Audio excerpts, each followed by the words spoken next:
সবার প্রথমে আমি একটি পিডিএফ ফাইল খুলে দেখাচ্ছি। পিডিএফ ফাইলে একটা ছবিকে আমি পিডিএফে কনভার্ট করেছি। কোন ছবিটাকে করেছি গ্যালারিতে গিয়ে আমি দেখিয়ে দিচ্ছি। এই ছবিটাকে আমি পিডিএফে কনভার্ট করেছি। পিডিএফে কনভার্ট করলে কি হয়, আপনার যে এমবি থাকে ওটা কেবিতে চলে আসে। তো অনেক জায়গায় অনেক সময় লাগে এবং অনেক ফর্ম ফিল আপের সময় এটা কাজে লাগে। তো আপনারা যদি নতুন এসে থাকেন অবশ্যই চ্যানেলটাকে সাবস্ক্রাইব করে নেবেন এবং পুরো ভিডিও দেখবেন। চলুন তাহলে শুরু করা যাক।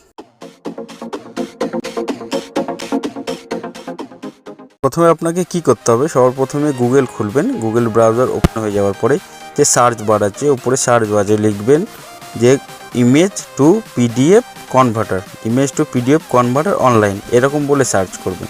এরকম বলে সার্চ করার পরে প্রথমে দেখতে পাচ্ছেন যে পেজটা এসছে আই লাভ পিডিএফ বলে, এই পেজটা আপনি ক্লিক করবেন। ক্লিক করার পরে আপনার কাছে একটি নতুন পেজ খুলবে। পেজটা খোলার পরে উপরে দেখতে পাচ্ছেন সিলেক্ট আইপিজি ইমেজ, ওখানে ক্লিক করবেন। ক্লিক করার পরে আপনার যে ইমেজটা পিডিএফে কনভার্ট করতে চান সেই ইমেজটা সিলেক্ট করে নেবেন।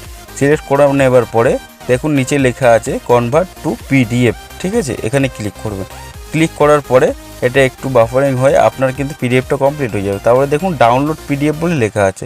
এবারে আপনি কি করবেন, ডাউনলোড করে নেবেন পিডিএফটা ডাউনলোড যেই মারবেন আপনার কিন্তু অটোমেটিক ডাউনলোড হয়ে যাবে। এবারে পিডিএফটা আপনি খুলে দেখতে পারেন আপনার ওটা পিডিএফ কনভার্ট হয়েছে কি না। অবশ্যই পিডিএফে কনভার্ট হবে। কনভার্ট হয়ে যাওয়ার পরে পিডিএফ আর এমনি ইমেজের মধ্যে তফাৎ হচ্ছে, এতে যদি 1 এমবির ইমেজ ধরুন, দেখুন এই ইমেজটা 1 এমবির, আমি যখন পিডিএফে কনভার্ট সেটাকে করলাম তখন কিন্তু সেটা দেখাচ্ছে আপনাদের। সেটা কিন্তু যখন ওপেন করলাম পিডিএফটা, দেখুন এখানে লেখা আছে 72 কেবি। ধন্যবাদ সবাইকে ভিডিও দেখার জন্য। নিচে লাল কালার সাবস্ক্রাইব বাটনটা আছে, ওটা টিপে আমার চ্যানেলটাকে সাবস্ক্রাইব করবেন, লাইক এবং শেয়ার অবশ্যই করবেন।